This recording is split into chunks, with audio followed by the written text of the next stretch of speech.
Taylor Swift. What do you think? Amazing, amazing megastar, right? Do you like her music? Do you like modern music? I'll get into comparison in a couple minutes, but first of all, let me say that when Taylor Swift came out with her first album, I was working at a music company that distributed her albums back in 2005, 6, 7, I think it was. And I remember when that demo tape came out. First of all, a bunch of us were sitting around listening to it. It's like, okay, good voice, beautiful. Wait a sec. She's how old? And she writes her own music? Oh my God. Ka-ching. We scored. Yeah, amazing talent. Amazing. She's so generous too, giving out $35 million in bonuses for her tour this year. Amazing, amazing artist. Do you like her music? I'm okay with it. The problem with modern music nowadays, though, it all sounds the same, doesn't it, guys? It's all auto-tuned. It's all manufactured beats. There are some artists I like. Dua Lipa, like some of her songs.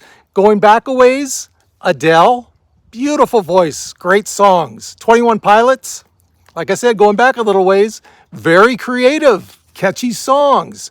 But for the most part, today's music just doesn't do anything for me. It sounds so generic. How many people you think years from now will be playing these songs? I don't know. Tell me what you guys think as retirees, as older people in general. What do you think of today's music? Do you like it? Do you not? Give me some artists. So that comparison I was talking about. Let's go back to 1975, February 15th. These were the top 10 songs. I know I'm going back a ways, but for you who are of retirement age, you were old enough to hear these songs, okay? Listen to this list. Number 10, Dream by John Lennon. Number 9, My Eyes Adored You by Frankie Valli. Okay? Number 8, Boogie on Reggae Woman, Stevie Wonder.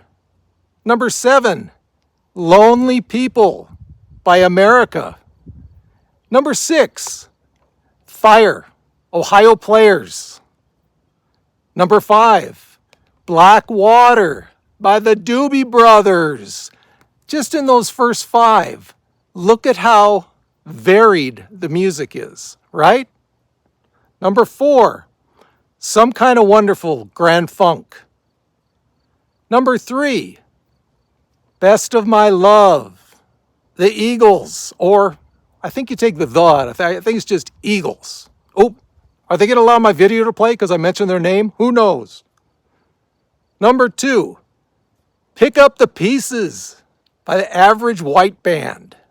And number 1, from 1975, February 15th, the number 1 song on that date was You're No Good by Linda Ronstadt.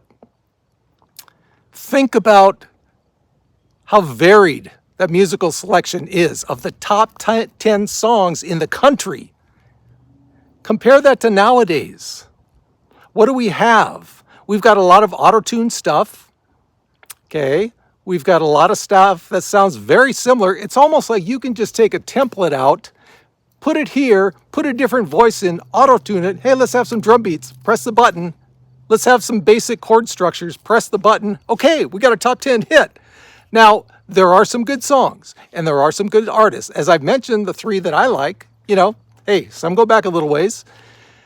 But for the most part, guys, it doesn't do anything for me. It doesn't speak to my soul like those 10. Now, I didn't like all 10 of those songs from 1975, but think about the different genres that that's coming from. You've got pop, okay, America, right? You've got country, Best of My Love, Eagles. Now, this is back in 75. This is when the Eagles were still considered a country band, all right? They eventually kind of grew up into the rock genre, but still. R&B, you've got Stevie Wonder, you've got Ohio Players. You've got hardcore rock in there as well. I mean, and let's just throw Frankie Valli in there. Okay? Frankie Valli, along with the Doobie Brothers, are in the top 10. Now, I know, it's like, old man shouting to get off his lawn. I know that. But I worked in the music industry for 20 years. I saw trends kind of come and go. All right? I have a pretty good understanding of like what makes a hit song. It's just, yes, there are still hit songs. Yes, they can still make a lot of money. But does it touch your soul? Like some of these songs that I mentioned from 1975 did. If you go more modern, go into the 80s, a lot of new wave, right? But there's still a lot of variations, a lot of complex song structures. Go into the 90s, okay? You had like some grunge going on. Yes, it did tend to sound similar. But at the same time, you had rap coming up in its infancy. I mean, keep going on. It seems as the closer we get to nowadays, the more everything sounds the same.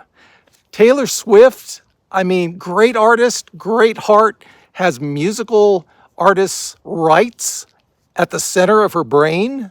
Just look at the stuff she's done, putting pressure on different entities of the music industry to push for artists' rights. You got to love that. You got to respect it. And yes, I do enjoy some of her music. But does it affect me the same way as some of these older artists do?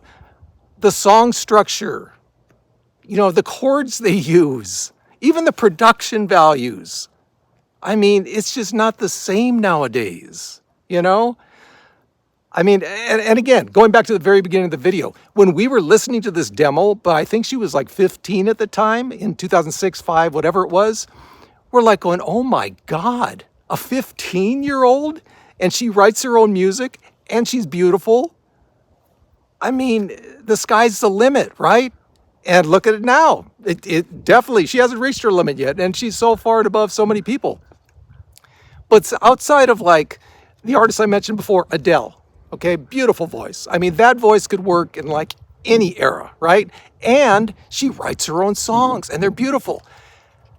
But how many people do nowadays? So guys, give me your feedback on this. I'm curious to know, what do you think about today's music as someone who's getting up there in age? Even you, my subscribers that are in their 20s, 30s, 40s, hit back on me. Tell me what I have wrong. Tell me what I'm not understanding. Tell me that I'm old enough to be, digging my own dirt here, all right? And just rolling around it and gibbling like with senilic phrases. Come back at me with that. I'm curious to hear what everyone thinks, all right?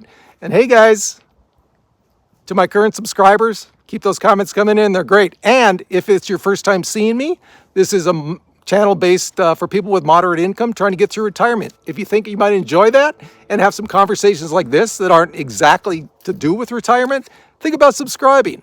And if you like the video, please like it as well. All right? And just remember, guys, from the high desert on a beautiful August 5 or 6 p.m., almost getting down on sunset, we got this.